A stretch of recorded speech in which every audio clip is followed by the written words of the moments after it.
So we just take people back several years now. When I was trying to like be somebody in powerlifting, trying to be somebody in the fitness community, no one cared, and I've said that many times. I said that no one cared. There was really no one by my side necessarily other than my fat friend, Jesse Burdick. Jesse's always been there. Jesse's always been there. And, it was just hard. It was hard to get any traction. It was hard to gain any ground. And I would reach out to companies. I reached out to bodybuilding.com and I reached out to many other people. And I just, what I was doing at the time, squatting 1,000 pounds and things like that. Yep. It wasn't appetizing. Powerlifting wasn't as popular as it is now. And I don't even really know how it happened. Maybe you can kind of point these people in the right direction of figuring out how some of it happened. But long story short, I end up getting in contact with yourself and MusclePharm at the time. Yep. And this was like one of the first guys, one of the first companies, one of the first people that gave a shit. This was a guy that stepped up and said, yeah, we recognize what you're doing is valuable and this is cool. Mark, this is cool. We'd like to figure out some sort of relationship. Maybe we'll send you some supplements or maybe it'll work out some other way. So how did I end up on your radar and how did some of that all come to be, if you can remember? Yeah, for sure. If I try to turn back the clock, I mean, first off is I love powerlifting. So that was the first way. And I think that you're not just a fitness model. Yeah, I'm not just a fitness model. And that's you're too handsome. You're too handsome and way too skinny for powerlifting. Yeah, that's kind of what Louie Simmons said too. Skinny Cory, you want to squat, huh? Yeah. So it's one of those things where I think the strength sports was always on my radar. And I used to talk about all the time, Mark, and say that I was a powerlifter stuck in a fitness model body. Right. And so I always had this affection towards powerlifting because I did my first powerlifting meet when I was 17 years old and got bit by the bug. I had a strength coach named Coach Hoover that took us to our first bench meet. And I was like, I'm in. Shit. And literally, that was when I was 17. I'm now 39. I've competed, 3 to 5 times a year probably since. Yeah. And so I think that I was paying attention to all of it and saw what you were doing, saw what you were building out here, saw the kind of stuff. And I always liked your kind of the way that you did things because you said this the other day. I saw you on social media talking about you're really good at being yourself.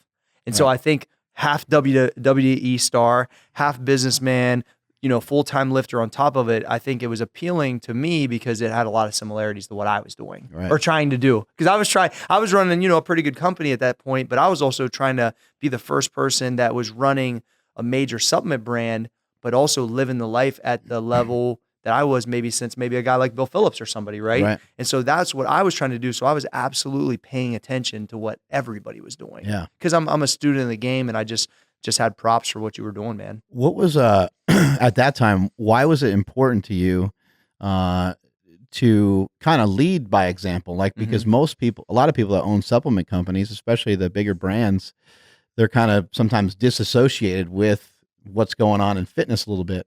And a lot of times some of the ads and stuff would even use photos of yourself where you're shredded, you're jacked and shredded. And then on top of that, you were also pursuing powerlifting at the same time.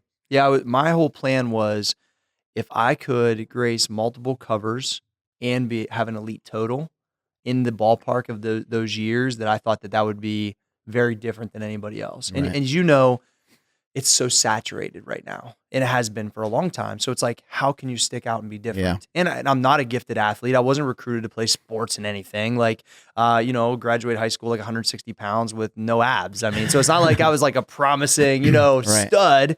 And so I put a lot of work in and had a lot of vision to what I thought the Cory Gregory, fitness personality or executive or both, what that would look like.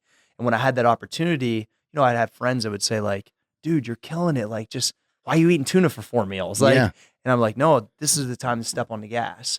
But they're like, you're already lean. Yeah, exactly. So it was, but it was just mutual respect, Mark. I think that, I can't believe it's taken me this long to be here. So I'll apologize for that, to be honest with you, but it's, I still got to get out to see your place. Yeah, too. Exactly. So we'll get you with the 4 a.m. crewers, but I think that mutual respect.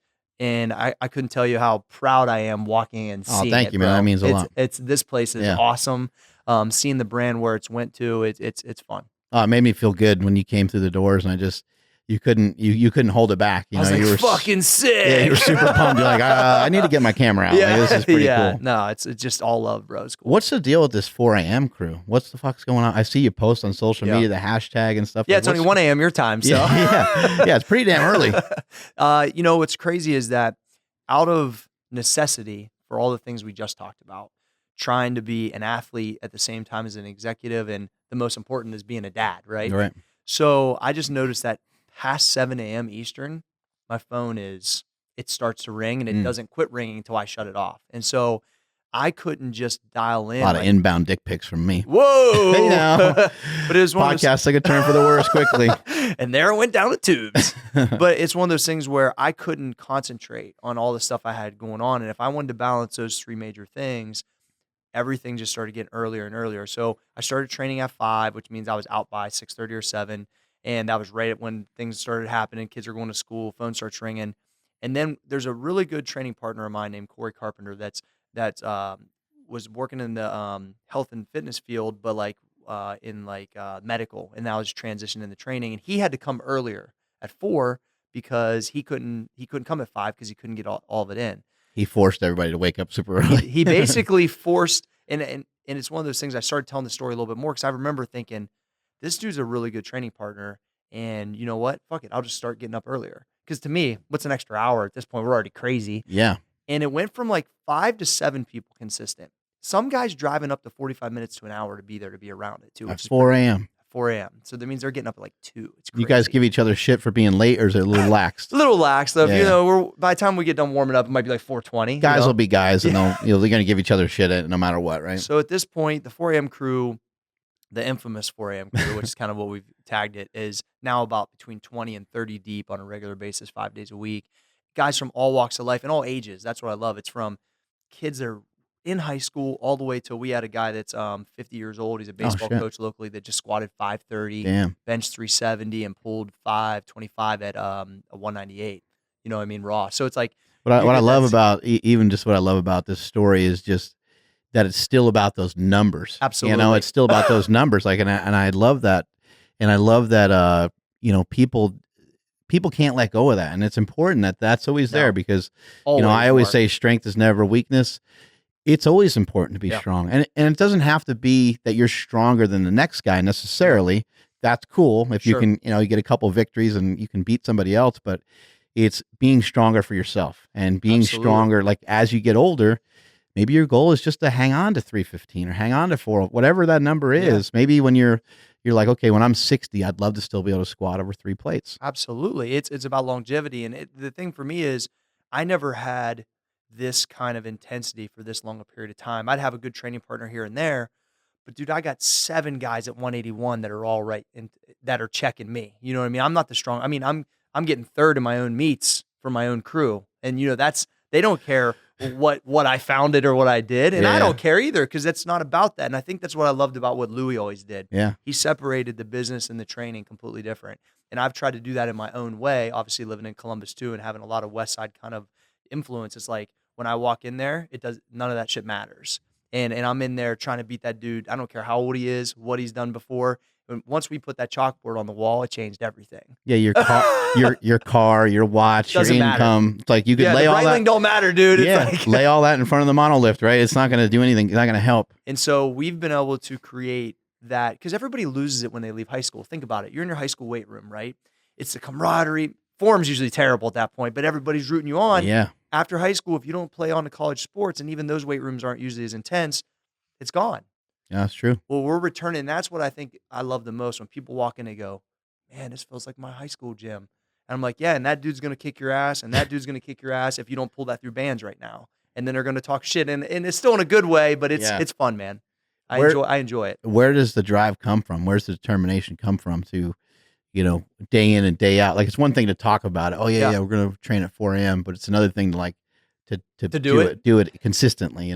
I think it's we talked about this briefly before we got on the air. It's like I start my day uncomfortable every day. So a lot of people, there is times I jump out of bed and I'm like, boom, let's go. Like I'm gonna kill today. Yeah. But that's not the high percentage of them. It's like, fuck, I was up till 11 and my kids had 4 sports yesterday. Like I'm tired, but I know there's 25 guys that are relying on me being there. Right.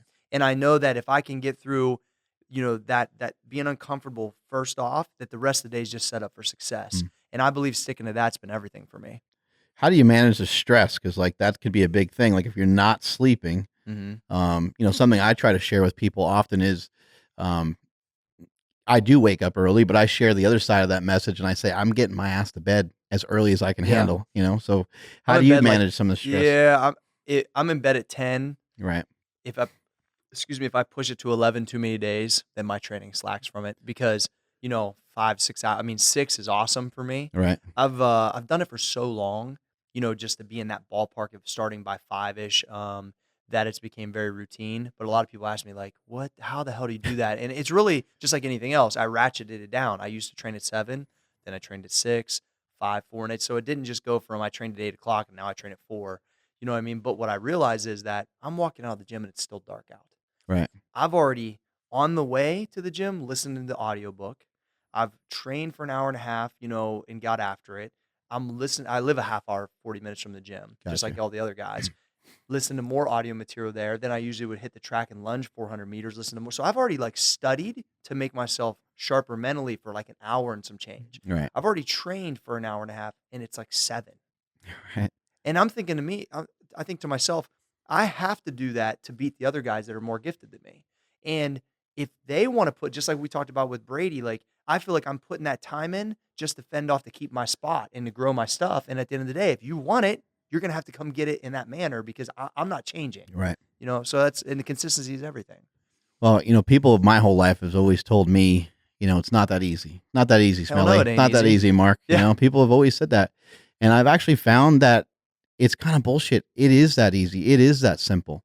It's not necessarily easy. It's like Easy the to wrong do. word. Yeah, I But gotcha. simple is the correct word when it comes to Daily drive, strategy. determination, and waking up at 4 a.m. It's not like you necessarily want to torture yourself, No.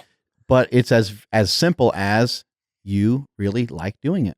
I love what I do. You love it. And I can't wait to go there and beat one of these guys and talk shit to them. But I think they get tripped out about it. Multiple guys have said it, is that it's that important to me at this point in my career. But Right. it really is, because they set the tone. That group that I have there is so special to me because I want them to be successful, not just in the gym, but outside the gym. And a lot of these guys are like in their early 20s. They're starting businesses. They're doing stuff. And so a lot of times we're at the gym competing, but half the time we're not even talking about lifting weights. Right.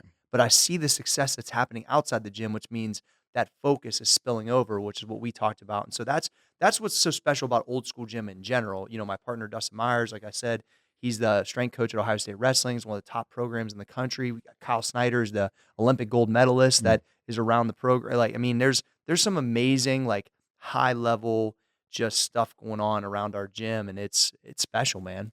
From a mental standpoint, I want to be like in a movie like you one day, like about it. we're working on another one right now, my Are you brother and guys? I. Yeah, working on a Ooh. nutrition movie, so That's cool. things are going really, really well with that. How do you get yourself to this point? I think sometimes people are just kind of born with this. Sometimes people are just born with like an urge. I know at a very young age you came flying out of the gate and had your own gym at 20 years old and things of that nature. But are you able to build on this stuff? Is somebody able to build willpower? Because I think some people that listen to this show, some people I'm friends with, they'll just kind of scratch their head and be like, I don't understand, man. You don't eat any carbs. I don't understand, man. You wake up at 4. Yeah. Like they think we're robots, but can somebody build into this? Yeah, I think so. I think it's like, whether it's business or fitness or whatever, I think there's those moments that like trigger something for most people that can take things to this level, your level, my level, everybody. It's like, and for me, it was very simply that I was tired of watching my parents struggle check to check, straight up. Like, we lived in a trailer. It cost $100 a month rent. And I just, at 15 years old, I saw my mom's W-2. And I wrote a book called The Mindset Manual that I give away on my website. And it's like, it talks about these things. And it's like, I just made like this, and I didn't know how it was going to happen, Mark. That's what was interesting. I just knew that shit was going to change. Yeah. And then I was willing, when I found what I was passionate about, which I knew was fitness, but where I'm from, no one makes money lifting weights. Even the guy that owned the gym, he had another job.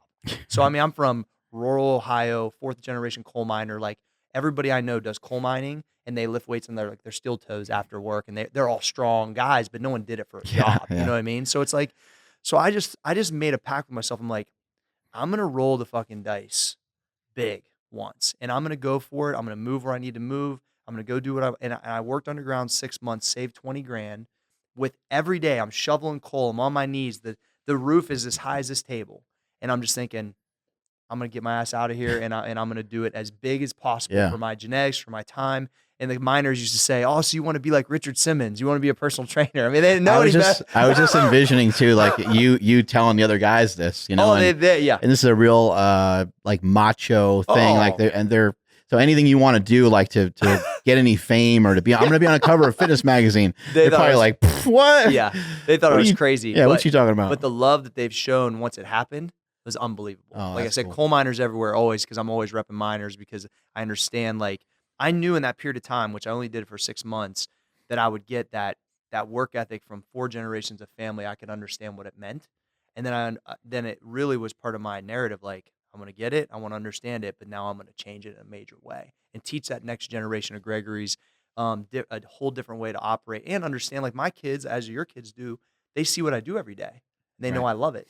So whatever they love, they probably think, well, I should give that a try. Right. And that really, my parents didn't know that. And so no fault to them. It just is what it is. So I was just really focused on whatever it took that I was going to do it. And yeah, whenever I, had got my money and moved to Columbus, I was like, well, I want to try to get into personal training. I thought that was my main entry point. And that's kind of where it all kind of started.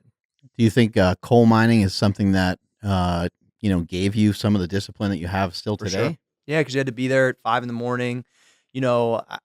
I mentor a lot of the young guys that are. Did you work with your dad? My stepdad. Okay. So yeah, my stepdad. So I would work like with the belt crew. So if I can paint a picture for you real quick, it's like actually the belt line from the coal mine is actually my floor at my gym now, which is kind of cool because it's like old Goodyear tires. And so basically they would run tons of this coal on these belt lines that are so loud you can't even hear yourself think. And you'd be shoveling in, 40 inches. The ceiling's like 40 inches tall. And if it would spill, some of it help you get strong, you think? For sure. My forearms and my grip, I never lose a deadlift from grip. I never have. And I think it's all because of shoveling 15 hours of coal for like literally an entire summer. Yeah. And so I think that the discipline of, here's what I always say, when you work with men, when you're a boy, it changes shit. Yeah. Because I was so young and then I had to grow up like, they don't give a, like, you can't be late. They don't want to hear that whiny shit. And I saw some really tough dudes. Yeah, you're like, I hurt my thumb. They're like, fuck off. What? Yeah. Doesn't matter if you hurt your thumb. We got a certain amount of coal to move today, right? Yeah. So it's just, I think that was the biggest step for me is I worked at a sawmill and then I worked at a coal mine. And those are both really hardcore blue collar jobs where those guys didn't really give 2 fucks. Yeah. So that I think that woke me up a lot. And then when I went, the first person gave me $20 for personal training, I was like, oh, let's go. Yeah, you're like, wait a second. I used to shovel coal for this. Now I get those. Yeah, it was a game changer. Covered in black soot all day. It was cool. How have your parents kind of played into a lot of this? The drive to train every day, the drive to keep pushing, drive to keep doing everything. You mentioned your parents didn't make a lot of money, but it wasn't for lack of desire. It wasn't for lack work ethic. No. Yeah, they were working their asses off, correct? Yeah, I think that and my dad who passed away about 10 years ago in a car wreck, he tried multiple different like ventures and they just never worked.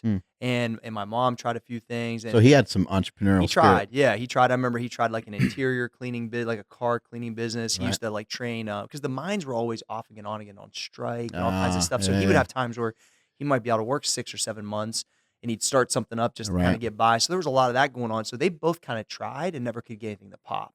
What I do got to say is that they were always super supportive. So I never had people that were pulling on me in a bad way. Yeah. Everybody from where I'm from always gave me mad love, always was like supporting me and like rooting me on. So like I didn't have a family member that was a hater or that I never had any of that. So I was blessed there. Right. And because I moved away from where I grew up, I didn't really know anybody. So it's like when I started fresh, it was like they would come up and help me. They couldn't help me financially, but if I needed to paint the gym or clean stuff or do whatever, my mom's always been there. I mean, CoryGFitness.com is one of my online businesses, real successful for programming. My mom's my customer service. Oh, that's cool. And she can work at the house. My grandparents are both 90 years old. My grandfather's the one that taught me how to lift weights, so she can go and take them to their doctor's way, I didn't know that. Yeah, so she can go and take them to their doctor's appointments and do all that thing, and she can work on the computer. I've taught her how she needs to do everything. That business is done. I mean, we have members in over 100 countries. And so she runs all that stuff for me. So that's her highest paying job she's ever had. which is Wow. awesome. Your grandfather worked out. Is he still around? Yeah, he's not. Yeah, he'll be 91 this Do you year. still try to train? He does. He's got a dumbbell that sits by his recliner. So my grandfather, he's That's awesome. dude, he's 6'1", 245 still. And he's the one. So the way the family tree goes, his dad came from England and was showing him how to lift weights when he was like 9 years old. His dad Back when no one cared about lifting weights. and they had like the lead shot, like Eugene Sandow Yeah, barbells, the big right? ball, yeah. The big balls. And so I was telling Mark when we were walking down the street that is my chalk bowl at the old school gym. I have part of his original barbell set at the gym, and that's the chalk bowl. And so his dad, Joseph, died in a coal mine explosion in 1936. Him and his brother. So my grandfather, who's 91 now, was the man of the house at 9 years old. Oh, wow. And he started his, working, and I mean, he's talking about shooting squirrels so they can eat. I mean, it's like, and then he signed up at 17 to go to World War II. Like, he didn't get drafted. He signed up early. And so when he came back from the war and started construction and did coal mining, and he always lifted weights. And so he was the one when I was 12 that said, and my dad my biological dad lifted weights too, but he said, I want you to start lifting weights. I think it'll make you more confident. I think it'll help you get stronger in sports. And he goes, and the girls really like it too. And I was like, sign me up. But what's the best thing, Mark, was he was able to see it all. He's seen it all. He's seen me at 12 years old in the basement, and he's seen me introducing him to Arnold Schwarzenegger at my booth at the Arnold. Yeah. He's seen it all. He's seen cool. the amount of change I've been able to create in the family. And it's like, for him to like grasp it, when he walked into the Arnold when we were at our height at the MP days, he was just like, he's blown away. Yeah. Because he's not on the internet, so you don't know. He's 90. It's pretty cool. That is really cool. He's come to multiple powerlifting meets. When I squatted 700 in a suit at 198, Louie Simmons side spot me. Papa walked in right before it was time for me to go. And I was like, dude, if I choke this squat with my grandfather in the crowd and Louie Simmons calling the side, I got problems. So it's pretty cool. Did your biological dad, did he get to see some of your success? He did. So he got to see the personal training part of it. He didn't really see any of the supplement part. So I always think I have like two lives, basically. I have the pre-supplement guy, which was just training local business. Right. And then since I started being the supplements, which is international business. So he saw that part. I was just starting to talk about the next part. And so, but he also, I remember like my mom used to do Jane Fonda records when I was a little kid. Like, I mean, literally record player. She used to use a rolling pin to do the ab wheel. Oh, that's great. My dad, I remember, he's like a small Italian guy, bench like 3 1/4, weighing like 160 in the basement with cement weights. There we go. Back to those numbers. I love it. That's it. Well, so that's what's funny about me. That's how you're judged. Dude, and that's the thing that I still, like, every guy that's in my crew, I know what they did on their last. Right. I don't know if you're like that too, but I've heard Louie spit numbers for years. Oh, God, yeah. And it's like, I know what they did in this meet and that, and they're always tripped out by that, but it's so important to me that, they run off the top. Yeah.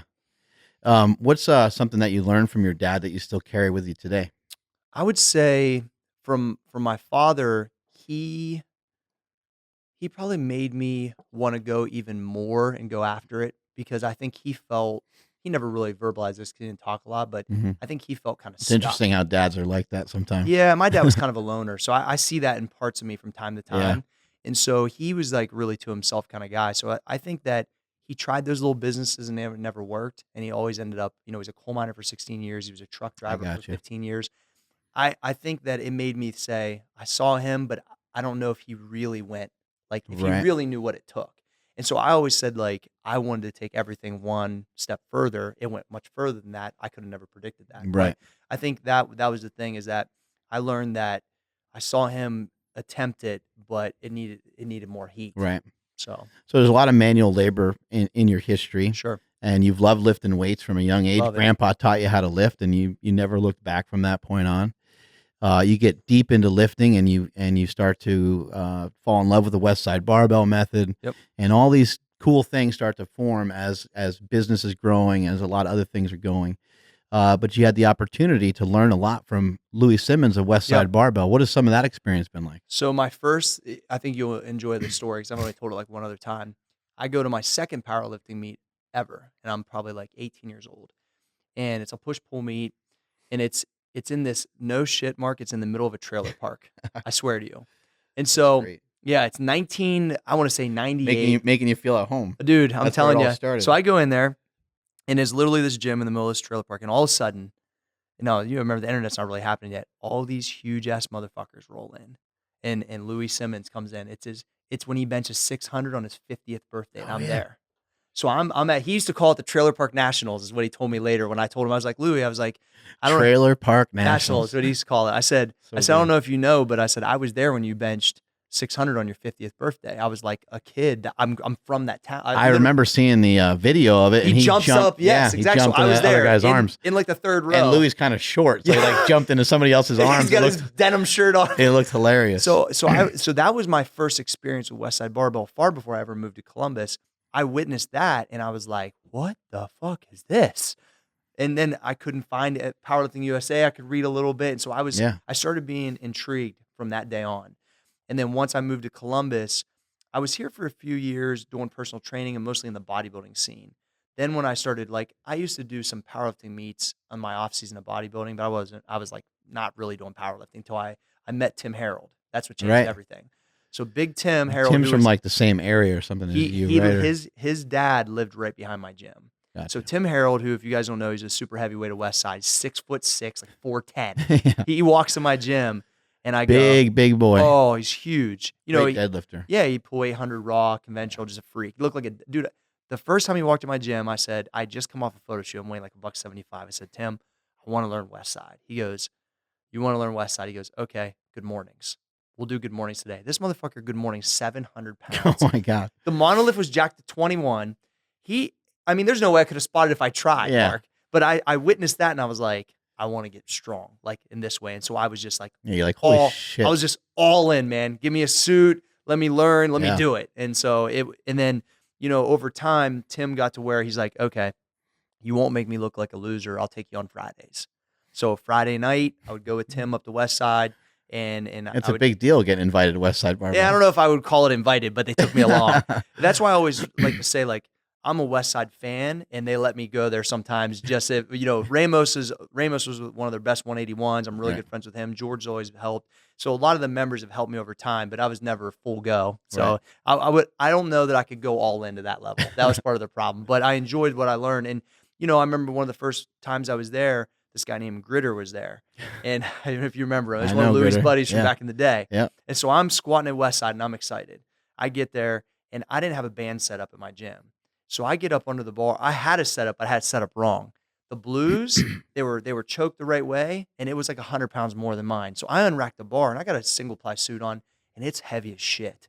And I sit on the box and get up, and Gritter's like shaking his head, and it's plate, and he's yelling, "That's the worst fucking squat. Who the fuck brought you? What the fuck?" I mean, just in my grill, dude, just like, and then I unracked 4 plates plus blues. This is way more than I've ever had on my back before. And he's yelling, hold in my fucking lower back. I'm just trying not to break, Mark. Yeah. Like, it's like just fucking throbbing, right? So I box squatted for 1 on maybe like a 14-inch box, and I get up and rack it. He's like, that fucking was terrible. Start over. And they deload. I'm like, they're fucking breaking me. And finally, like, I work back up to 3 plates. I choke 4 the next time. I'm like, dude, what the fuck is your problem? Like, I finally couldn't handle it no more. And he just blah, blah, blah. Louie's on the other side. He's not saying anything. Next week, I come back in. Gritter says, I thought I scared you away. Like, it was literally just seeing if I was at that point, I had read about it for so long. I was so excited to be there that I was willing to just break in half. Yeah. I said, fuck it. Let's go. I think my squat in a suit was like 600 at the time, maybe. So I remember Gritter was in there one time, and there was a kid, a lot of times at WestSide, like high school kids would come in, sometimes younger kids, wanting to get stronger for football or whatever it might be. This kid's in there. He's probably like 14, and he's wearing a Michigan shirt. Oh, don't do that in Ohio. Oh my God. Yeah. In Columbus, Ohio, so Gritter is like, you got it. And he just starts swearing at this kid. Yeah, the kid's 14. I'm seeing it go on. I'm like, oh my God, it's getting a little weird. Yeah. But Gritter, he doesn't have a filter, Fuck no, dude. He's like, what the fuck is this Michigan bullshit? And he goes to like take a swipe at the shirt. I think he was kind of kidding around. Yeah. The kid already had a little hole in the shirt, and he ripped the shirt right off the kid. Yes. And then Louie felt so bad. Louie's like, yelled at Gritter and stuff. Yeah. He's like, can't be doing this shit in my gym. Da, da, da, da. And he ended up giving the kid a WestSide Barbell shirt. Awesome.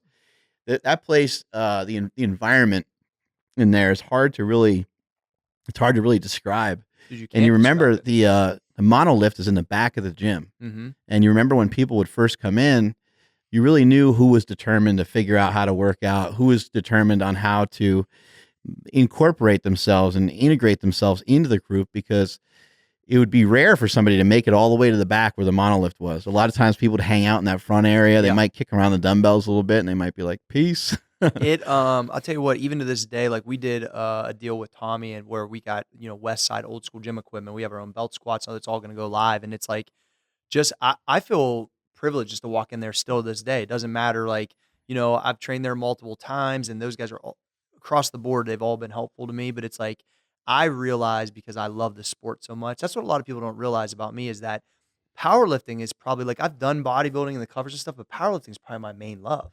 And so anything I can do to progress the sport is huge. That's why we hold multiple meets at our gym every year. That's why I do programming that's kind of a cross between bodybuilding and powerlifting, because I think it's important to push yourself like that. Because here's the deal. I compete in probably 20 bodybuilding shows, but no one wants to do it with you because it's so hard. Powerlifting, there's 30 motherfuckers that want to go. Yeah. So it's like, I realize that there's more camaraderie in that sport. More people can get together and do it. And I have this huge online community that's rallied around it. I mean, I had an online powerlifting meet. I'd never even seen that happen before. I created one for my awesome. my people on my website. Bodybuilding might almost be antisocial a little bit, and powerlifting might be more social, right? It definitely is. I mean, I had 335 people compete in this online meet. No way. And there were some rough lifts, because a lot of times it was brand new lifters that would never do a meet, but they could do it at their own gym. I gave them all the ways they had to shoot the videos and submit them. And it created a bunch of new people that now I think will go out and do it. And so I'm really trying to progress the sport. A lot of people, there's a lot of haters out there, especially in powerlifting. It seems like you're trying to break down some of those barriers of entry. Yeah, right? I think there's a lot of people that could enjoy the sport that might not go elite, but they need to have their own goals to challenge them, dude. It's everything. That going against yourself. The meet I squatted 700, I got third in my own gym. Right. No one knows that though until I just told you. Think about it's about going about against yourself. Think about it. Sometimes in a community they'll have like a charity run. Yep. Hey, we're gonna, like in Davis where I live, they have a turkey trot. Yeah. And every year people just sign up for it. They don't even care how far it is. They're not even looking at any of that, because it's not about like the difficulty. For sure. But then with a powerlifting meet, no one wants to just sign up for a powerlifting meet because they're like, oh man, I might get hurt or I might do this or that. Yeah. But people can look at a powerlifting meet in that way, and it's like, just go get the experience from it and just go learn. Just go see what you're made out of for the day. Like, if you're already training and you're already into it, why not? Give it a damn shot, and you're going to meet some really cool people, and you're going to learn a lot. You're going to learn so much about yourself. Here's what I think: it's the date on the calendar. It creates urgency in your training, because we do this for our life. Right. So it's a little different. It's skewed, where the guy that's a lawyer but also does powerlifting, he don't have a date on the calendar. So if he misses a workout, it's not such a big deal. But once that date's circled, you don't miss those workouts. That's right. It changes everything. So I think creating urgency in the community, giving them a date, I noticed a huge like transition. And I think that people were just more serious. Yeah. And that's what I'm pushing for people to take it more serious. And that's the way you do it. You have to put yourself on blast. And I think there's a challenge of stepping up when it means, like in business, in sports, whatever it is, the guys that are good in game time and get good at game time, it doesn't happen by accident. Like, over time you get better at the spotlight, whatever that may be. And I think there's something to be said for that.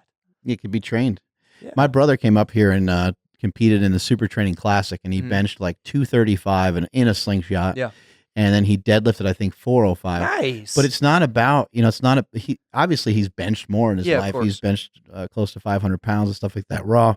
But it's not about those things. What it's about is making yourself accountable. It's about putting your ass on the line. And I was so proud of him, and the crowd was into it. People were super excited. I saw the thing online. It looked awesome. I saw Jen competed too. Yeah. It was just, it's just get some of those points, officially on the scoreboard, as I always like to say. What did Kelly pull? Kelly pulled 562, I think. Yeah, he did well. I know he had his heart set on trying a 600-pound pull, but I figured he had to be close to that. It gives him another opportunity to give it hell next time he goes out there. Right? Pretty cool. No, I think those kind of things, Mark, are huge. Like, I think I saw that you do that, and next time I'm going to try to get a sideway in bike, because I think that would be fun. that would be a lot of fun. Yeah. Now, something that people may not realize is, even though you just mentioned that you did some bodybuilding and some powerlifting back and forth, on top of that, you've been on the cover of a lot of magazines, and so you're in fitness. You've done some bodybuilding shows, and you've done powerlifting meets as well. Yep. You squatted over 700 pounds. Yep. think you pulled about 600 pounds. Yeah, so I've done my best meets. I've squatted 700 two different times. Once in a multiply, once at 208, once at 198. My best raw squats 540 at 181 and That's what everybody's thinking. What does he do raw? Yeah. So I'm telling you, What about yeah, raw? that was a long time ago. But I did a 540 squat at 181 and a 550 squat at 198 raw. And I got hurt on a 600-pound deadlift in the 181 class. I opened at 540, 600 was my second. So I've pulled 600 in the gym, but I've never pulled it in a meet. It's got me a couple times. It's on my radar. Always. What is it about that environment at WestSide Barbell that makes you so obsessed? You know, what happens to somebody when they step inside that environment where you can no longer stop thinking about it? I mean, you probably still to this day every day are thinking about your training, and it's probably some of it's spawned off of some of the stuff you learned at WestSide. It is, and I think it's that unsaid that you have to bring your best foot forward. Every time you walk in there. Yeah. And what I'm trying to create, Mark, is that in our own way with the 4 a.m. crew. And I've seen it happen. I've got guys, I drove from Alabama. I slept in the parking lot. Like, dude, they'll snap me. Like, can you knock on my window? I've been there since 1 a.m. and they're coming there to PR. And they know, because I've got most of my guys are between 181 and 198. You know, we're pulling through band tension conventional the other day, and that's like 220 pounds of band tension. 15 guys pull at least 405. Sure. I mean, that's pretty fucking legit. Yeah. I mean, and if you don't train like that, that's just going to bend you over real quick. Yeah. And so, like, when guys are coming into my gym is how I used to feel when I would go there. And it's like, that's what I want. I want people walking in. I don't have to tell them that it's intense or they better get fucking ready. Yeah. They know. And so that's what I learned the most of. You want to be a little scared. Absolutely. I want an edge to it. And I think that that's starting to happen where we are open to the public, but the morning crew operates like a club. Now, if you have the balls to come walk in and go get it, dude, open arms, like dap you up, let's go, jump in the group. But it's like, I can tell guys are nervous and they should be, because they know they got to bring it that day. And I don't mind that, actually. I want that. At WestSide, the intensity, we talked about it, and what comes to mind is, I think it's every time. It is. No, it is. And meets feel easy when you go through that. It gets to be, it gets to be wild because, like you're trying to stick to a plan or whatever. And it goes out the fucking window real quick, bro. At that point, it's just like you start getting violent and start trying to break shit and lift as heavy as possible. But it reminds me of the scene in, I believe it's Rocky III, when Sly, he loses a little bit of his luster, he loses a little bit of his intensity. Yeah. And Apollo takes him into that old, dirty gym, and those guys have that look, the eye of the tiger. That's exactly the same thing that you see at WestSide Barbell. And that's what I'm trying to teach my guys, is that we get through it there, then we go to the meets, it's gravy, because our intensity daily is that good. And I'm already seeing, like, I mean, we have he does it at 220 or 242, a 6.5 pound squatter, mid 4 bencher. Like, the other thing is, I like to stress too, is my entire crew is drug free lifetime. So I've got 30, these guys, all these numbers. Cool. Yeah. So it's like, it's part of what the trend I've set in my gym, how I want it. And so all those numbers are on that board, of all done without drugs, which is important to me. So it's like, I'm seeing 165ers, squat 500 pounds, pull mid 500. I mean, even Tony Ramos, one of my favorite guys from WestSide, he, 2060 total at 181, ripping off numbers. Thought you like that. Yeah. And just a boss, right? Train with Chuck and all those guys in the heyday. He came in, he's helped us. He's like, look, there wasn't a lot of little guys at WestSide. Mm-hmm. You guys raw are very similar numbers to what we were doing in our heyday. And that right there, I let these guys know, like, we're on it, guys. And if we can push it to where it's not just we have 10 5.5 pound deadlifters, now we need 6. I'm trying to push everything up, all the GPP, all the stuff up, so we can be an elite group of drug-free guys. That's my main push. But I'm telling you, it's all based from what I felt the first time I walked in WestSide Barbell. Back to what you said in the beginning about it being all over after high school is an interesting thing, because everybody can identify with that. Everybody can, and I think a lot of people played basketball or soccer or football or whatever it is that they did, and then they don't really have anything else. Powerlifting gives everybody an opportunity to be an athlete the rest of your life. How long can you powerlift for? My mom cheers for me just like she did when I played high school sports. Yeah. It's no different. Like, that's what I'm saying. My grandpa walked in to cheer for me just like he did when I played basketball in high school. It's no different. And so, or my kids, yelling for me when they're coming to watch their dad compete in bodybuilding or whatever. It's like, I think that that's lost after high school sports. Because what's the percentage of people play high school sports? High percentage. Right. And the percentage that are still competing till they're 40 years old is like next to none. Think about, when's the last time someone cheered for you for something? dude, I bet there's a bazillion people listening to this right now that it hasn't happened since they were kids. And dude, it's Maybe- cool to hear my mom still say, "Go Cory," before I take a big squat. And maybe they never had, period. Like Yeah. maybe they haven't had the opportunity to get involved in sports. Like if you're in band or you're in something else, like Sure. you're not going to really, you might say, hey, you did a great job with that painting, but it's still not the same thing, No. right? It's not somebody popping out of their seat, Yep. fired up for you. And it's the tribe mentality, right. too, Mark, as you got here. It's like it's a like-minded group of people ready to sweat, bleed, and do whatever it takes together to get better. And there's something to be said for that. People want to be part of something. How good does it feel when you go to do a squat Yeah. and 1, 2, 3, 4, 7, 8 people get around you? Yeah. It's unbelievable because Come on, Cory, let's do you it. can hang it on the line because they're there to catch you if you fall. Yeah. And you weren't even thinking about taking it that far for the day. No. But It they happens are all the time. now they're behind you, and now you're stuck. Yeah, You know, you're on the spot. You have to get it done, And that's what I love about and you're their leader. absolutely. So you I got to can't- step up. You can't be a chump. No, and that's the funny thing is like I've been off and on hurt here and there. So it's like when the days are rolling, because you're always battling. You've been in Oh, as of long as we course. have been. Yeah. And it's like when it's rolling and I can talk some shit, they love it, because they know what's funny about me, and I've always been this way. I'm not a guy that's really probably going to beat you a whole bunch in the gym workouts, but I show up on game day. Like Yeah. when I have probably maybe no business taking certain weights, I fucking step up and usually make them. So I'm a much better meat lifter because I realize that I'm ready to hang my spine out to dry that day. That's just how my mentality is. And so I think that I've shown those guys that, yeah, they might beat me here or there, but they know they better fucking bring it whenever it's time to go to the Right. platform. One thing I wanted to talk about was what I called you a few years ago when I did that muscle trifecta was a great example of Yeah. that. I said, can I do an Olympic lifting Crazy meet? bastard. Olympic lifting meet on Friday, a bodybuilding show on Saturday, and a powerlifting meet on Sunday. And so I went to 3 different events. And by the time I got to the Olympic lifting meet, I had never landed a snatch in front of a crowd before. Right. So I only snatched 185, not in kilos, in pounds. I tried 200. So my Olympic lifts were not that great, but I had never landed them in front of a crowd of people. And I was Right. afraid I was going to choke the snatch, like not land it right. And then the whole weekend would have been screwed, right? So anyway, I end up just snatching 185, clean and jerking like 250, nothing crazy. But I get up the next day and I get second overall in the bodybuilding show. So I mean, I looked much better than I thought. But when I woke up on Sunday for the powerlifting meet, I was a fucking train wreck. Mm. I mean, in the warm-up room, 225 felt heavy. So, I make 405 as my opening squat. I weighed 178 pounds. So I weighed in for the bodybuilding show, but also as a 24-hour weigh-in for the powerlifting. So I weighed in for shit. both at the same time. So I make the 405, and then I call for 440 for a second because it felt rough. I make 440, and I go, it's a little better. My nervous system kind of woke up.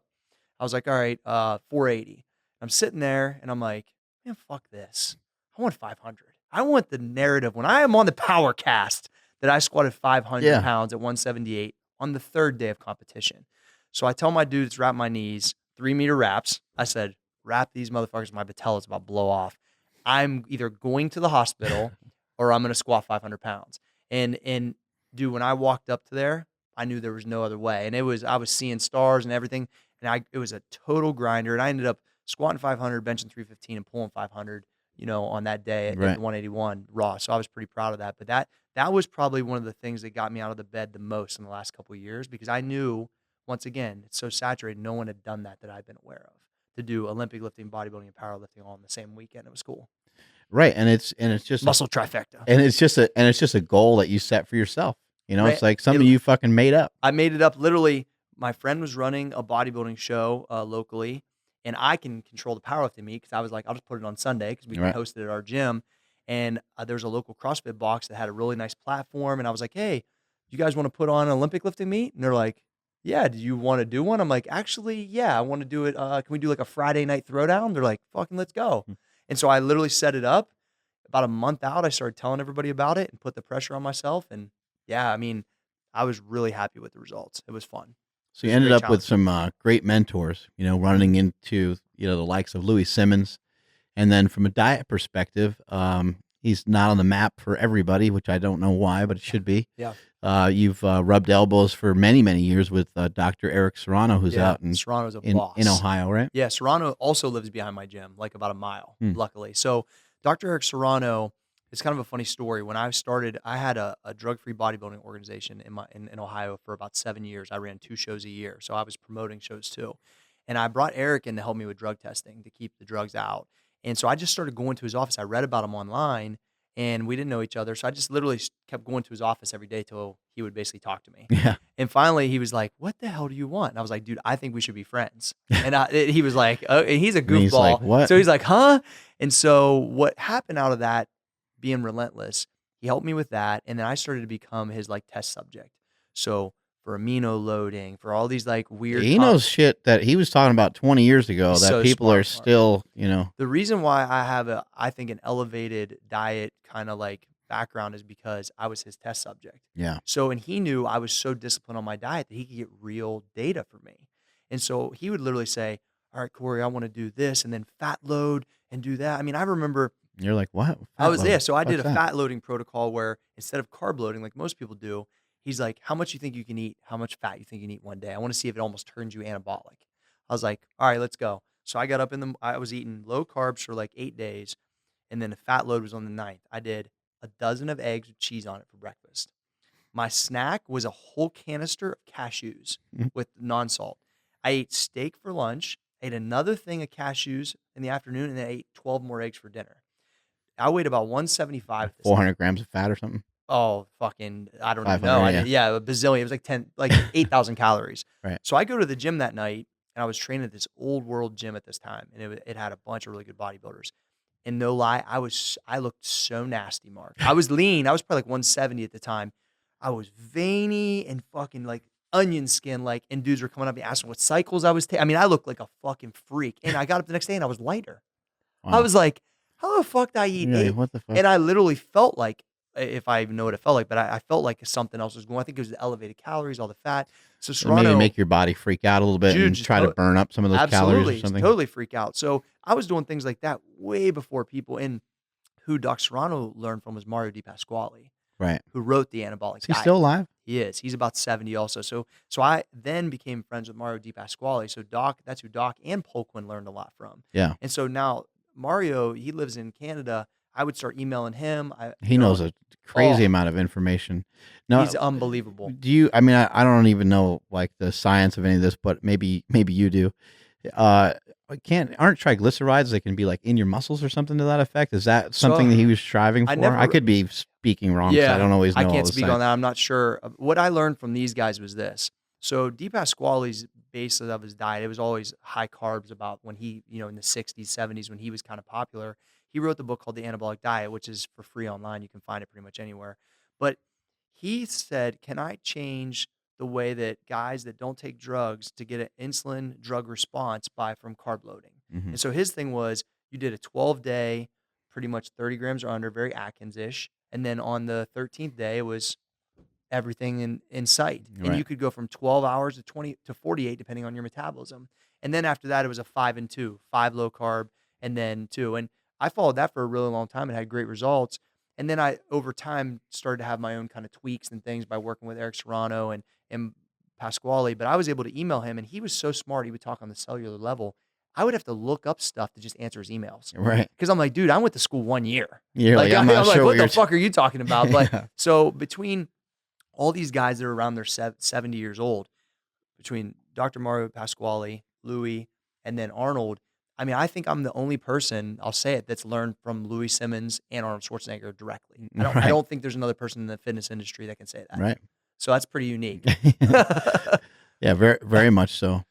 Yeah, I remember Serrano was talking about like omega-3 fatty acids, Forever and he ago. was talking about branch chain, and he was talking He's about a all branch chain maniac. He was literally probably one of the most forward-thinking people in branch chains. He had me doing like ungodly amounts of branch chain amino acids, from time to time. And I realized I started to rely more on branch chains than I ever did on protein. Mm. I mean, I still take protein to this day, but I take way more branch chains than probably most people. When you did the fat loading, were you even trying to consume a lot of protein, or was it just kind of a side? There was so much fat, so much protein that came with the fat that day. Right. And then I was taking like 40 grams of branch chains on top of it. I mean, it was like definitely an anabolic environment, naturally. And the things that he would have me do, and then, or I would go to him getting ready for a photo shoot, and I would be maybe like I was getting softer because I'm always the person that probably does probably more than they need to, because I'm always like, one more session, you know how it goes.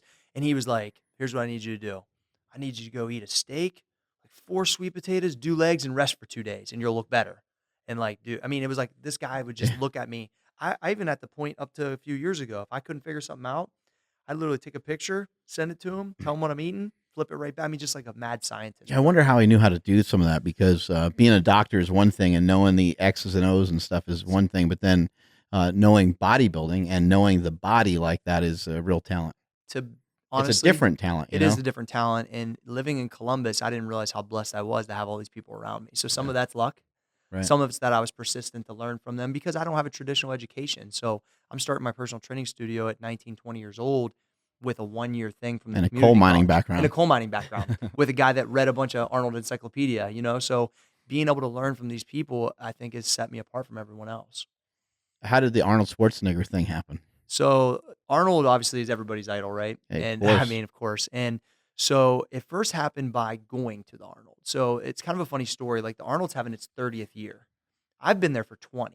Wow. And so my girlfriend, which is now my wife, she worked at this bookstore on campus at Ohio State. And her friend she worked with said, hey, I'm friends with the people that run the Arnold. Do you think your boyfriend would want to sell programs and then he could get a VIP pass? Oh, cool. So I was like, you know, at 20 years old, I'm like, sign me up. So here I am selling programs at the Arnold, and it comes with a VIP pass, which is a picture with Arnold too.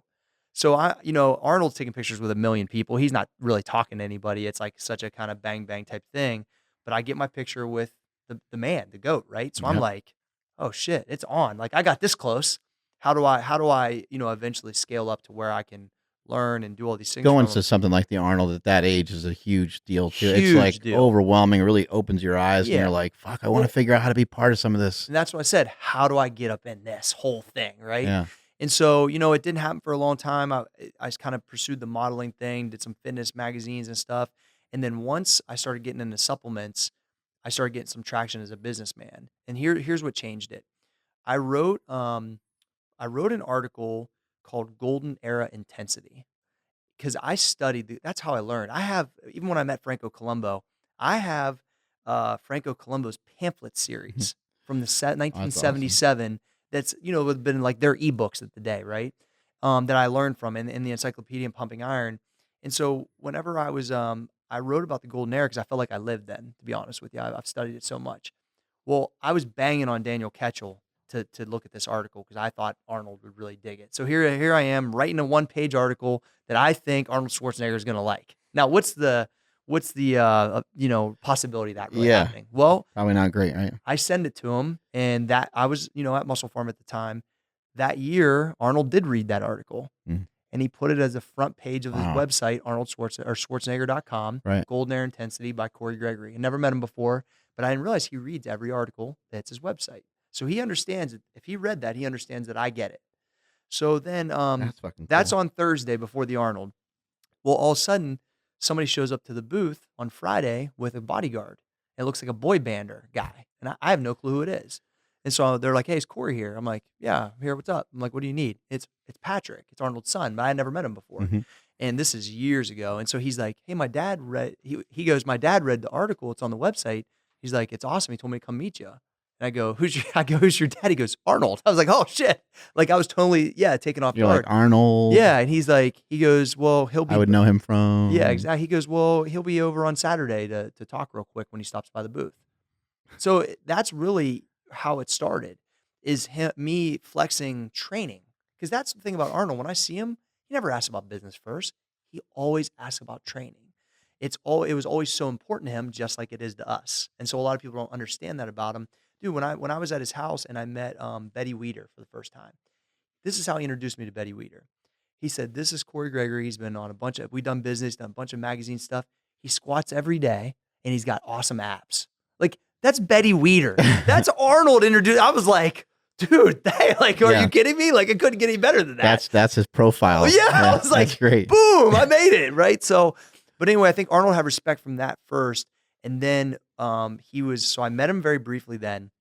And then he had a book signing at Easton for the Total Recall book. Now, dude, I had waited in line like everybody else. He was late. It was 3 hours. And I got a chance to get in front of him again for 2 seconds. And I said, Arnold, I don't know if you remember me. I'll be back at the Arnold this year. My business is doing this, blah, blah, blah. And he looked up from signing the book and he, kind of nodded and whatever. And so at that point I had like two kind of touches, and then we got a chance. Tom Arnold, the actor, knew one of our investors and basically kind of connected the meeting and said, hey, Arnold sees what you guys are doing and you got a chance to pitch him if you want to do business with him. Cool. And so I got the chance with the governor walking in, and That's sick. he said, it was intimidating, but I got to tell you, I was so ready for that moment that I couldn't fucking wait to get in there. Yeah. And I was like, if this dude, when he drops it, I'm ready to tell him, like, I want to dig in the pumping iron stuff. I want to remarket it on bodybuilding. I had all these ideas.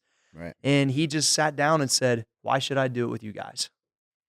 He goes, it ain't for the money. And he just shut up. And everybody just started looking around. And I was like, and I just started riffing on like, I know What's what the reason? yeah, I said, I think the kids in this age group need re-exposed to how great your stuff was. Let's remarket the pumping iron stuff. Let's rewrite the programming. Let's give it to them, man. Let's show them what it's about. I'm tired of watching kids on their cell phone. They need the supersets back. They need the intensity. They need golden era. And at that time, the Get Swole program was one of the most popular programs on bodybuilding.com. So I had already been doing it. Right. I showed him the trailer for it, and I said, dude, we can do this with your stuff, and I know how to do it. And then the business stuff all kind of happened, and that really wasn't my forte. I was on like, what do I do with Arnold Schwarzenegger? And I knew exactly what to do with him. And he knew that about me. And so he gave me a mutual respect. And literally we've been friends since that day. That's because awesome. he knew that I understood what that was about and I had a love for it. Yeah, I saw a picture of you and Stallone and cool. Arnold all together. Yeah, smoking a stogie. Yeah, so I was right? I was at I go to Arnold's Christmas party every year, which is awesome. And I had it was me, Joe Manganiello. I always jack up his last name. Cool. And the guy from what's the famous movie, Magic Mike, and all Right, those. right. He's a cool dude. And then I got to see Stallone too, and Dolph Lundgren was there. It's like that's probably one of the things. Do you know Mike Ryan? Mike Ryan's a trainer down there. Yeah, I saw him there too. Yeah, I saw him. Mike's a longtime friend of mine. Yeah. I never met him, but I did walk by him. You guys get along really good. I was like, oh yeah, I know that dude from Instagram. Yeah. But it was like one of those things where every year I go there and I sit on the back porch like everybody else. I'm smoking cigars and I'm thinking, holy shit. Like this actually happened. Yeah. And so that is probably one of the things that me and my wife, we get excited to go to every year, and it resets like, boom, this happened. Now, and I almost kind of like gauge it by the Arnold every year, what my business is doing and how thankful I am. And when I go there in December, because I still can't believe it is true. That's fucking awesome. And you had a chance to interview Arnold. I saw the YouTube video of it, and we'll connect the link to this video when this appears. But I thought that interview was great, and I thought you nailed it. And I what I liked about it was you were asking questions that I think he's probably not used to. Sure. And a lot of it was more training based. And I think there's something really special, and it sounds so meathead. Mm-hmm. It sounds so meatheadish, but you can't ever let go of those lifts. You can't ever let go of those numbers. You can't let go of otherwise the consistency is going to fall off. Yep. Have you had times in your life where your lifting hasn't been sharp? Oh yeah, a bunch of times, and I'm in the worst mood. It makes everything else start to fall apart, right? It does. My wife will tell, and even John, when we talk to John, he'll tell you the same thing. He can tell when our conference call, we have a conference call at 9 or 10 every morning. He can tell if I had a bad lifting day. Oh, and I think that's what a lot of people maybe don't know about me is that is everything to me. Yeah. Like it dominates my thoughts. I've done really good in business, but I think about lifting first. Mm-hmm. I just do because it's how I got here. And it's not because I'm a world record holder. But I've got the best, every ounce of what I could get out of me.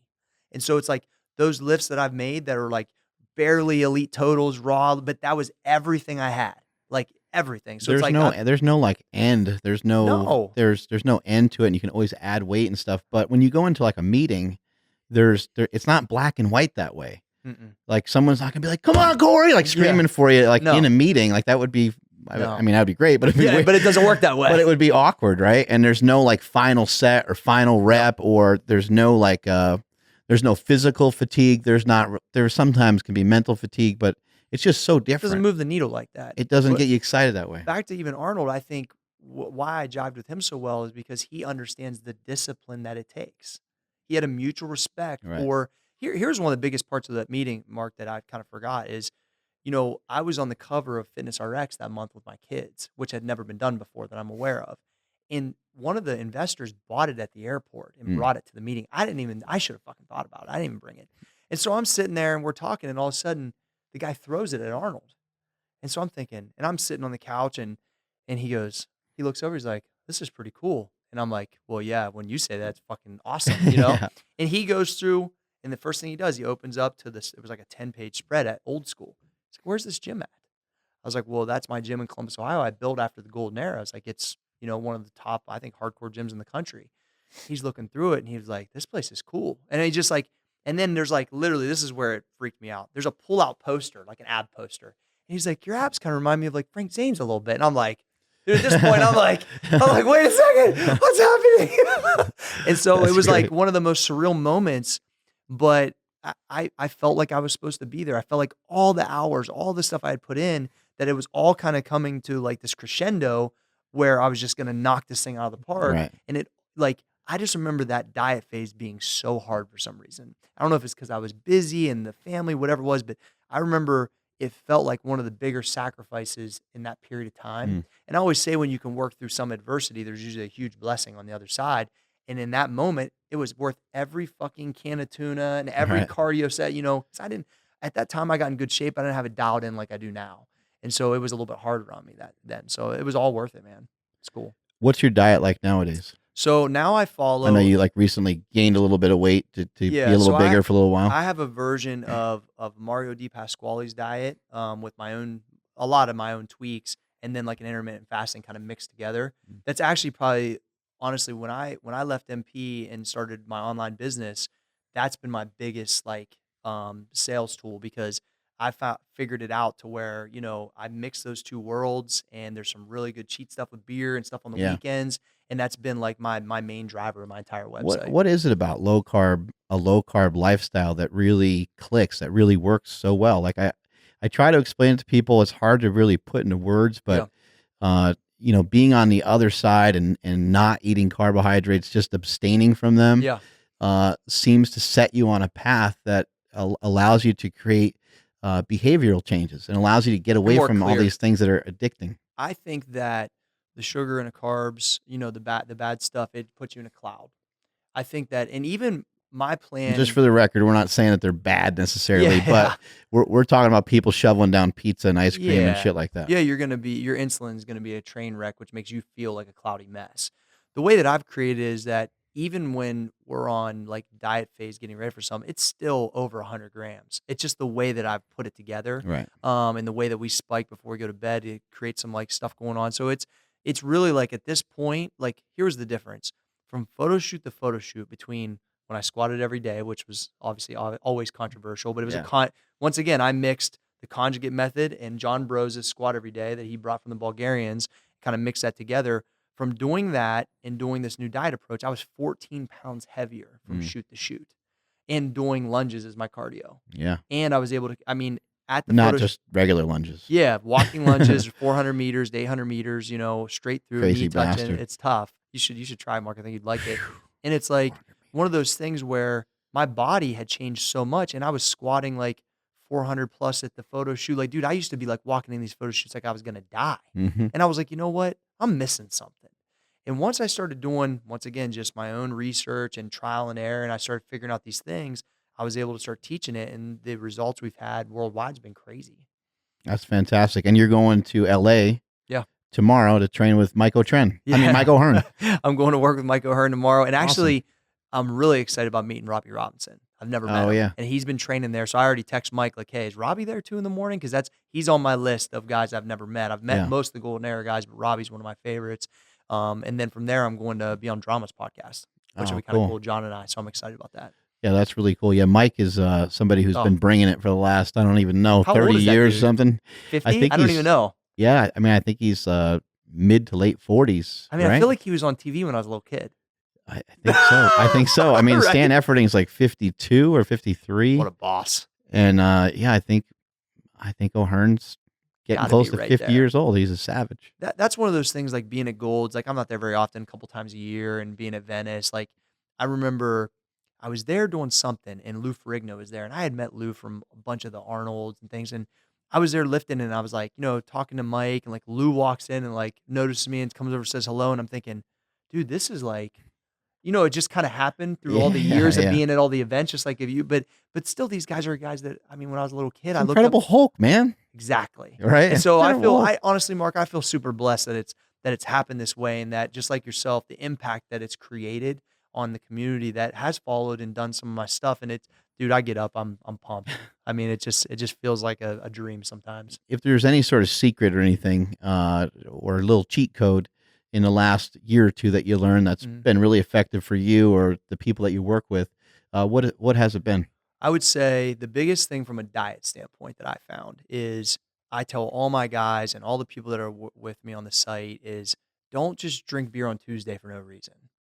Don't just eat like a fuckhead for no, do it for a reason. Meaning, like, if you have an event on Saturday, you know that you're going to be at your family, they're going to have barbecue, save it for that. Like, just be like a little bit more strategically smart. Like, I love Guinness. Care about yourself. Care about yourself. And just because most people are like, oh, on Tuesday, I'm just going to get pizza because I'm lazy. No, like, be a little bit more prepared. I'm not saying you got to carry 9 Tupperwares around with you, but there's a strategy to life that can just make this stuff easier. We could celebrate every day. We could have an excuse every day. And that's what a lot of people do, and they feel like shit because of that. So, like, dude, I love Guinness. I've got Guinness and Sam Adams on tap at my house at the pool. I love to drink beer and smoke cigars. Like, that's like my vices, right?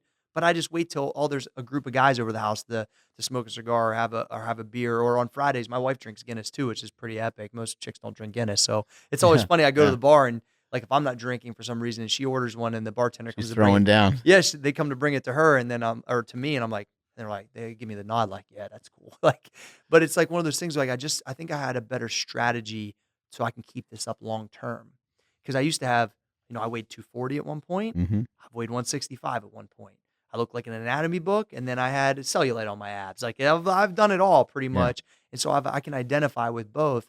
But I was like, how can I do this as a true lifestyle? And that's kind of what I've dialed in the last few years, I think, which is good. Yeah, it's like, why not try to string together 6 days, 8 days, 20 days? Just don't do it for no reason. Right. And it's also, it doesn't have, like you were mentioning, you followed a thing where you were on like a keto style diet for 5 days at a time and you get a little break on the weekend. That's fine. It can look like that, but it can also look like just go as long as you can. Oh, so-and-so's birthday is coming up. You want to celebrate that. Yes. Then you're realizing already that it's like 17 days away. Yeah. Why not diet for 17 days? It might be great for you. Use events that are true events in your life to, like, rest. Just don't make them for no reason. And the thing is, once you actually get to that point and once you go through that cycle over and over again, you'll care less and less and less. As you get there, you're like, fuck it. I'm already doing so good. I might as well just stay on my plan. And that's what happens. And so I think it's a time frame. That's what blows people's minds, because they're like, I would never do that, but man. They do. Yeah, they do. Well, the big thing is when you can get them on something. Here's what I've noticed start to feel good with the normal public that doesn't do this for their life. If on anabolic fasting, which is what I call my thing that I move together with between the anabolic diet and intermittent fasting, is like, they know they can drink beer on Saturday. Dude, that changes everything. Yeah. And they know, and I'm epic for tacos on Friday and drink beer Saturday. Not just one beer. If I want 5 beers, I'll have 5 beers. And it's like, most guys can be like, fuck, I can do that. You know what I mean? And they're good through the week. And we got, the training. So, like, my thing that I've really made kind of my revenue on, besides supplements, is programming. That's what I've been known for. People need help. They need information. Absolutely. And when you tell somebody, okay, I'm going to take these foods away that you love. Yeah. You can't have these anymore. And you have to do a lot of stuff that you don't want to do. That hurts. That's uncomfortable. It's very uncomfortable. And then you and I are scratching our head and we're like, I don't understand why you don't want to do it. I love this stuff. Yeah. This is the fucking best. This is the way to do it. I can't sit on the toilet. But it doesn't have to be that way. No. You go in, get some exercise done. Exercising is always going to help. But when it comes to the diet and the nutrition, things don't need to necessarily always be yanked out from underneath. No. You can keep them in your diet. Moderation's a good thing, Mark. For myself, coming from 300 pounds down to where I'm at now, about 245 or so. I would say scale of 1 to 10. My diet through the holidays was probably like a 6. Yeah. Wasn't great, but I gained like 3 pounds. So it wasn't Your like metabolism's so built up right now. Yeah, and I wasn't like on a tear to like eat bad. Yeah. The worst thing I ate was some like protein bars, but I don't normally eat protein bars. Sure. But that's more of a lifestyle thing. That's what I was doing a little bit more of convenience and stuff like that at that time. But from 300 down to the weight I'm at now, I would say if I had to give myself a grade, it's probably like a 7. So to ask people to, have 70% of their diet intact, I don't think it's that hard, especially Oh, like if you're coming from, even if you're coming from just having a really horrible diet where nearly every meal is bad. which is What a if, lot of people. yeah, which a lot of people, what if we just switch to, okay, now you're at least having one or two healthy meals For every sure. day. Now maybe you're incorporating some intermittent fasting. Yep. Now maybe you're incorporating some walking. Now maybe you're drinking more water. Stuff can change Now quick. maybe you're sleeping more. These are all like add-ons. They're not. It's not Absolutely. like taking everything away from you. Well, I think people look at it the wrong way. They think, "Oh, I'm going to be so deprived," and you're right. It doesn't have to be that way. And we're the extreme versions, right? So when you're hearing us talk, it's like, well, this is what we do. So I try to tell guys at the gym all the time, like, "Dude, you're so ripped." Blah blah. I'm like, "This is my job. You're going to leave here and then do what your job is. I can't do that as good. Like, if Right. I can't keep myself this way, I'm the leader. I got a fucking problem, you know." So I try to like set the tone. I have friends that are lawyers and all these things, and are like, "Dude, I just wish I could keep this 20 pounds off." I'm like, well, what if you can keep 10 of it off? Like, Right. hold yourself to maybe a different standard than mine. I Right. want you to push for that, but that's not reality for everybody. This is what I do all day. Right. And so that's, I try to like kind of let that, let them know that a little bit. It makes a big difference. Tell me about you're competing. You're kind of towards the end. I know you said maybe even that last thing you did might Yeah. have been it. Are you ready to hang it up all the way? Because I don't. Are we ever? Oh no. I mean, I'm done just competing and getting on a platform. That's Okay. all. And I just wanted to be able to kind of sign off my own way because the last time I competed, I tried a 600-pound bench and I tore my pec, and I was like, that's not the greatest way to go out. But at the same time, when I, kind of revisited coming back again, Mhm. I tore my pec again, and I was like, you know what, this is going to be a vicious cycle. 600 kind of your. 600 was something I wanted to do for a long time, but I was just getting greedy. Yeah. When I got deep into powerlifting, as I started to really push the envelope, I wanted to squat over 1,000 pounds. I accomplished that. I wanted to bench press over 700 pounds. I ended up hitting 854. I was just gonna say I knew the number 854. And raw, like it Yeah. was my goal to do over a 500-pound bench, and I did. And as I said, I kind of just got greedy. I was like, I kept wanting more and more and more. And I was like, you know what? This doesn't make any sense. A lot of athletes overstay. They Yep. they overstay their welcome. And I was like, I don't really want to do that. I got blood work done. I actually got blood work sent out to Eric Serrano, and he's like, your blood is really bad. He's like, I'm very concerned. He's like, this is not good. And I was like, all right, well, I definitely need to make some changes. That was Sure. actually kind of a while ago. And then I lost some weight and went back and forth. But anyway, long story short is I was like, I don't want at the sacrifice of my, I don't want to sacrifice my health for my strength. Sure.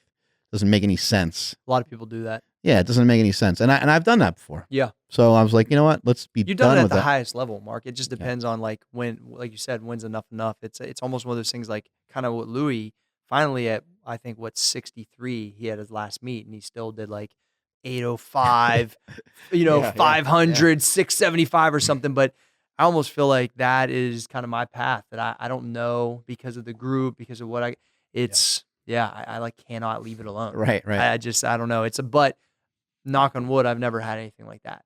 Right. So that if I had an injury to that I'll level, also- it probably push me in a different. I'll also, continue to push it in the gym and continue to get many of the same things that you get from Sure. stepping on a platform. Yeah. So, and then also, for me, I take a lot of pride in making my guys better and trying to make my guys lift more than me. I've always taken a lot of pride in the fact that my bench, my squat, my deadlift are not the biggest in the gym. Yeah, neither. Even with some of those numbers being pretty good, we had a guy squat 1160. We had a guy bench 900. We've had a guy, several guys deadlift over 800 pounds. So it feels good. You like your lifting better?